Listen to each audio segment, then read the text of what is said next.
Hello, I'm Liu Yang, Chair of Asian Art and Curator of Chinese Art at the Minneapolis Institute of Art. It's an honor to welcome you to this virtual presentation of Eternal Offerings Chinese Bronzes from the Minneapolis Institute of Art, an exhibition developed in collaboration with the China Institute Gallery in New York. This exhibition gathers together some of the most extraordinary Asian bronzes from the museum's collection, works that reflected the deep ritual, social, and artistic traditions of early China. The title Eternal Offerings evokes the profound role that bronzes played in ancient Chinese life, not only as ritual instruments, but as lasting expressions of reverence.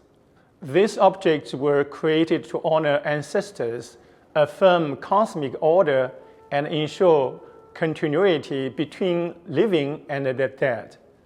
Their permanence in bronze reflects the permanence of the beliefs they served. The exhibition is organized into 9 thematical sections. This structure allows us to explore the many dimensions of bronze culture in early China, not just as a chronological story, but as a layered, interconnected world of meanings. We begin with the emergence of bronze as a cultural and technological phenomenon. Then we examine its role in ancestral rites, its symbolism as a marker of state power, and the specific forms and functions these vessels served in ritual life. Later sections trace how bronzes were used in afterlife, in music, and as bearers of inscriptions, each revealing different aspects of ritual, belief, memory, and political life. Finally, we explore how these objects evolved into luxury items and art pieces, signaling a transformation in both aesthetic and social identity during the Eastern Zhou period.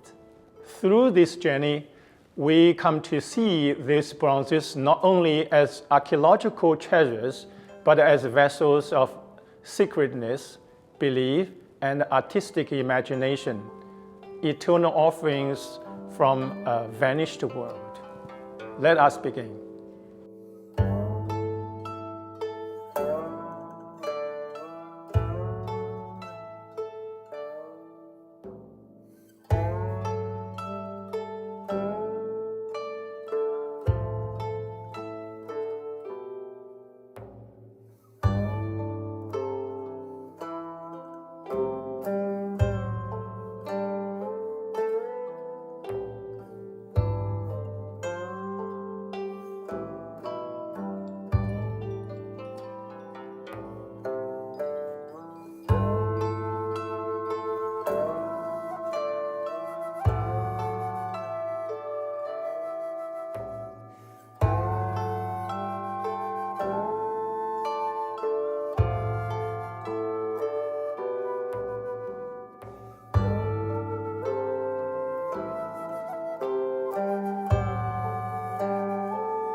This bronze vessel, known as a fangding or square cauldron, was used to present cooked food, such as grains or meat, during the ancestral rites. Its strong geometrical shape, supported by 4 legs and topped with upright handles, symbolized the power and prestige in late Shang society. The vessel's surface is decorated with animal masks, mythical, symmetrical creatures with staring eyes and curving horns. These forms were believed to connect the earthly and the spiritual worlds, reinforcing the sacred role of ritual. Like other types of cauldrons during the late Shang and Zhou dynasties, fangding gradually became a symbol of state power or a mandate to rule.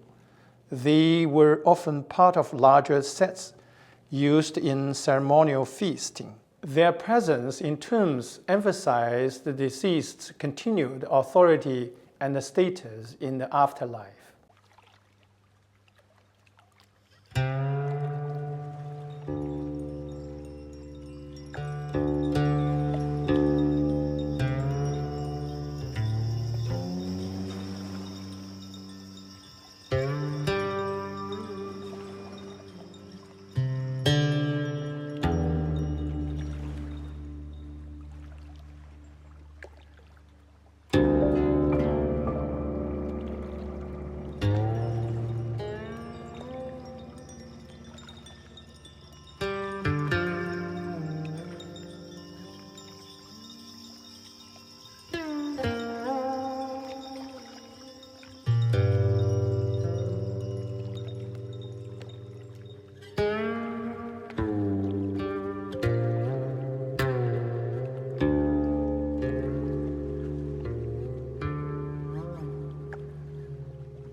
This extraordinary bronze vessel is formed by two owls joined back to back, used in Shang Dynasty rituals to offer wine to ancestors. It embodies both secret symbolism and sculptural artistry. Each owl's head shapes the domed lid with hooked beaks and prominent eyes, once inlaid with turquoise. Their bodies are richly adorned with scale patterns, while the taut legs end in abstract animal faces. In Shang belief, owls were linked to mystery, the night, and the spiritual communication. More importantly, they may have embodied totemic power and being subjects of worship. While Yu vessels were commonly used in ritual practices, this striking and fantastical version was a high-status innovation of the late Shang period. Echoed by similar finds from the royal tombs at the late Shang capital of Anyang, only a very few examples are known to us so far. The vessel once poured wine in solemn rites, linked the human world with ancestral spirits. More than a functional object, this double owl reveals how bronze served as a medium of reverence, remembrance, and the communication between the living and the unseen world.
This impressive bell, called Bo or Bozhong, once echoed through ancestral temples and ceremonial spaces with deep, resonant tones. Unlike modern bells, it was struck on the outside with mallet and belonged to a graduated set, each tuned to a specific pitch. Its flat and almond-shaped bottom are typical of the Bo form, while the handle, formed by two S-shaped dragons, symbolizes divine power. The surface is richly decorated with wrist knobs, shaped like coin dragons, and patterned bands that may depict mythical dragons, combining beauty and acoustic function. Likely one of the largest in its set, this bell served as more than a musical instrument. It was a medium of ritual, belief, and a cosmic connection in earlier Chinese civilization.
This early Western gui, a vessel for offering grain in ancestral rites, is both a work of artistic brilliance and a record of royal history. Its decoration is strikingly rare. Twin larger birds stretches across the body, crowned with crests and peacock-like tails, adorned with eyes motifs, details unusual for the period. This flamboyant style reflects evolving court tastes and marks a vibrant departure from more conventional earlier Western Zhou bronze design. Equally important is the 45-character inscription inside. It recounts a military campaign by the Zhou king, followed by a Liao burned offering ritual at the capital. In gratitude for his service, Duke Yong received a royal gift of 10 strings of couriers, and he cast this vessel in honor of his ancestors. The inscription reveals that Liao sacrifices, typically associated with celestial worship, could also mark the military triumphs and ancestral devotion. Together, this gui bold imagery and historical text capture a moment when power, ritual, and memory were inseparably cast in bronze, giving voice to both personal legacy and state ideology.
This powerful bronze stallion represents one of the legendary celestial horses celebrated during the Han Dynasty.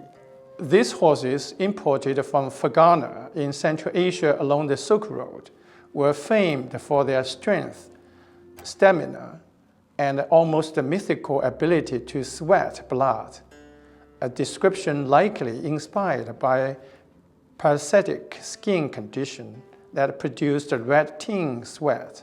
This bronze horse, dynamically posed, captures both the idealized strength and the natural vitality of the Fergana breed.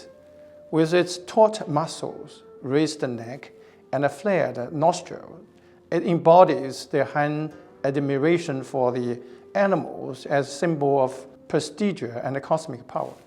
In addition to their association with the majestic steeds of the western frontier, horses also came to symbolize immortality, a physical departure from the human world, and the pursuit of eternal life, a theme that captivated the Han Dynasty imagination. Crafted in various materials, these figures were placed in lavishly appointed aristocratic tombs to serve as transport for the deceased in the afterlife.